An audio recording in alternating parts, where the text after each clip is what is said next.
The verb phrase or predicate.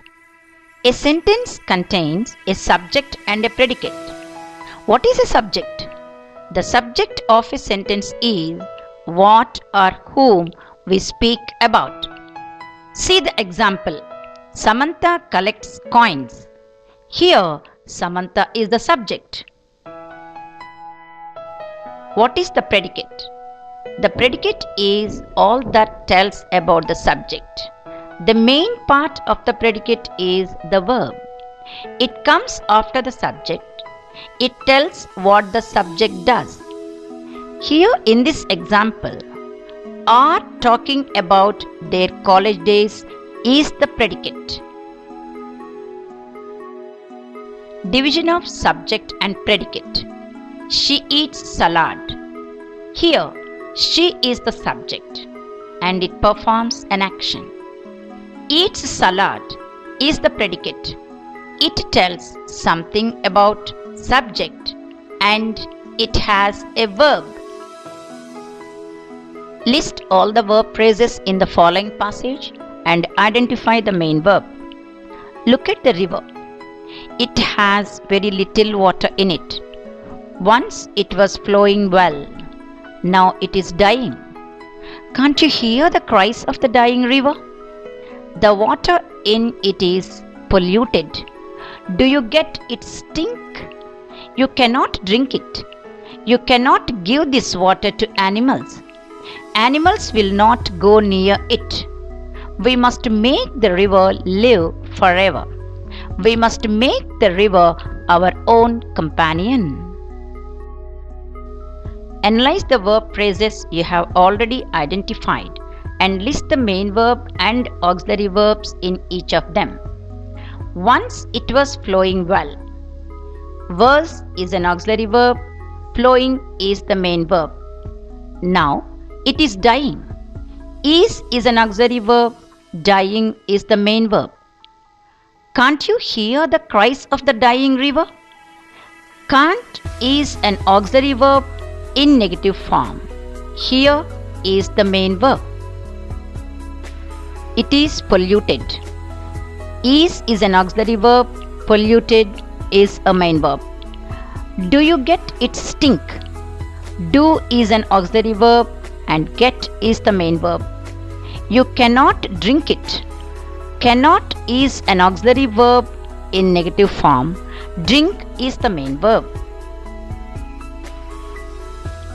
You cannot give this water. Can is an auxiliary verb and give is the main verb. Animals will not go near it. Will is an auxiliary verb and go is the main verb. We must make the river live forever. Must is an auxiliary verb and make is a main verb. In every sentence, we mention a person, place or thing. And then we say something about that person, place or thing. The person, place or thing we mention is the subject. Whatever we say about the person or thing or place is the predicate.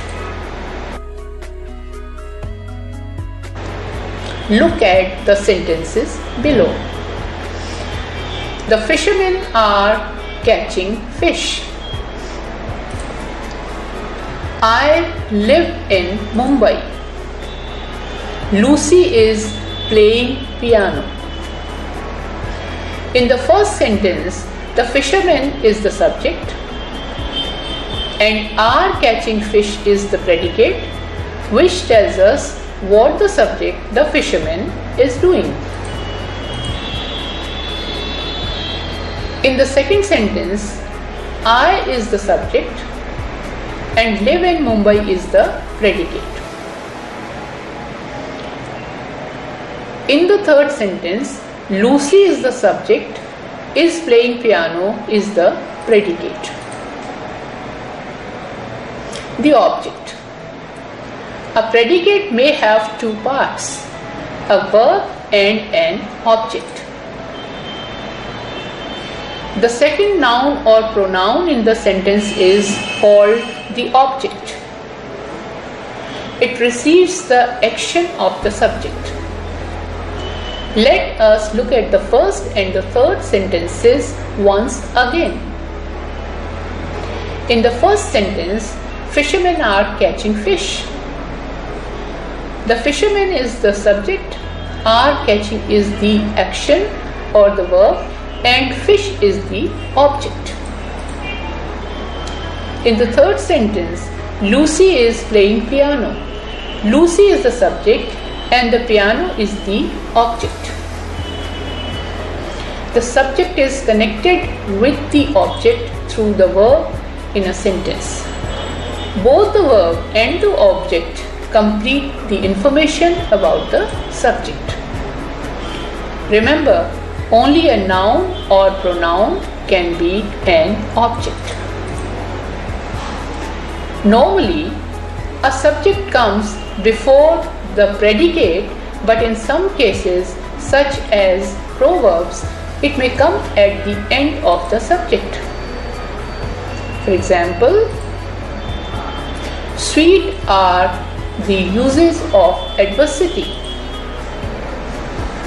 Subject may be missing in imperative sentences.